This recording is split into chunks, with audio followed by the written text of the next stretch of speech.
नमस्कार दोस्तों, मैं अंचल शुक्ला आप सभी का स्टडी विद अंचल के ऑनलाइन प्लेटफॉर्म पर हार्दिक स्वागत करता हूं। जब आप शिक्षा से संबंधित बीएड या डीएलएड कोर्स करते हो तो आपका एकमात्र उद्देश्य सरकारी शिक्षक बनना होता है। शिक्षक बनने के क्रम में आपके पास दो ऑप्शन होते हैं। एक तो आप राज्य में जो है वो शिक्षक बन सकते हैं और दूसरा ऑप्शन आपके पास होता है कि आप केंद्र में जो है शिक्षक बन सकते हैं या अदर राज्य में शिक्षक बन सकते हैं, जिसके क्रम में आपको DSSB, NVS, KVS, BPSC के साथ साथ यूपी की और अन्य राज्यों की भी शिक्षक भर्ती देखने को मिलती है। तो इसी के क्रम में बड़ी अपडेट निकल करके आ रही है कि देश में लगभग 10 लाख पद रिक्त हैं और इनको भरने के लिए एक अल्टीमेटम भी दे दिया गया है कि 31 मार्च 2026 को तक आपको ये सारे के सारे पद जो हैं वो भरने ही भरने होंगे। ऐसे में जो डीएलएड के अभ्यर्थी हैं इनकी एलिजिबिलिटी क्या होगी, टेट या सीटेट क्या मान्य होगा,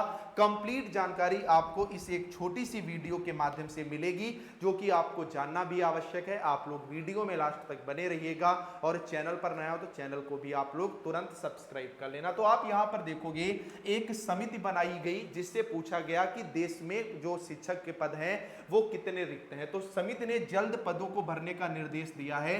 केवी और एनवी में संविदा की नियुक्तियां जो हैं वो रोक दी गई हैं, इसकी सिफारिश की गई है। और अगर संविदा की नियुक्तियां रोकी गई तो ऐसे में पदों की भरमार होगी, क्योंकि केवीएस एनवीएस में अच्छी संख्या में वर्तमान में संविदा कर्मी जो हैं वो भर्ती हैं। आप देख सकते हैं देश में स्कूली शिक्षा में शिक्षकों के तकरीबन 10 लाख पद रिक्त हैं और यह खुलासा हुआ है संसदीय समिति की ताजा रिपोर्ट में। रिक्तियों को भरने के लिए बार बार सिफारिश की जाने के बावजूद भी शिक्षकों की संविदा नियुक्तियां जो हैं वो की जा रही हैं। संसदीय समिति ने कहा है कि 14.8 लाख विद्यालयों में भारत सरकार केवल 3000 विद्यालयों का संचालन करती है। इनमें भी भारत सरकार द्वारा संचालित केंद्रीय विद्यालयों केवी एनवी आदि में रिक्तियों का स्तर भी कैसा है, चिंताजनक है। आप अगर देखोगे तो केवी और एनवी में कुल मिलाकर 30 से 50% रिक्तियां हैं, यानी जितने पद हैं उसके तकरीबन आधे पद वर्तमान में रिक्त हैं। समिति ने अपनी 379वां 363वीं रिपोर्ट में सिफारिशों को दोहराते हुए स्कूली शिक्षा एवं साक्षरता विभाग को निर्देश दिया है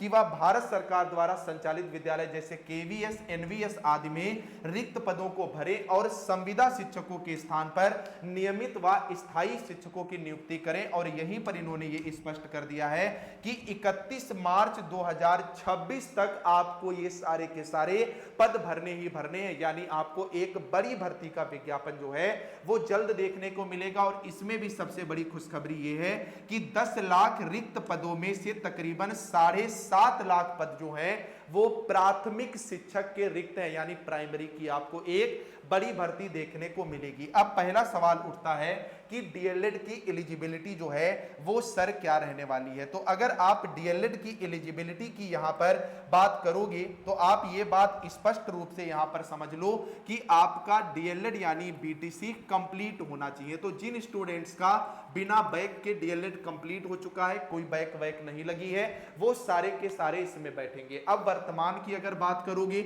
अगर थर्ड सेमेस्टर आपका समय से क्लियर हो जाता है तो आपको भी मौका मिलेगा अगर दिए गए समय में ये भर्तियां आपकी होती हैं। अदरवाइज आपको थोड़ा सा इससे वंचित रहना पड़ सकता है। सबसे बड़ी बात यह है कि इस भर्ती में आपका केवल और केवल सीटेट जो है वो मान्य होगा, यूपी टेट आपका मान्य नहीं होगा। यानी अगर आप इन 7.5 लाख पदों के लिए बैठने जा रहे हो तो आपके पास अगर सीटेट है तभी आप इसके लिए पूरी तरह से एलिजिबल होने वाले हैं। ये सारी अपडेट आपको हमारे टेलीग्राम पर भी प्रोवाइड करा दी जाती है, जिसका लिंक इस वीडियो के डिस्क्रिप्शन में है, उसे जरूर ज्वाइन करें। कोई भी आपका डाउट है कमेंट करके पूछें, उसका जवाब जरूर दिया जाएगा।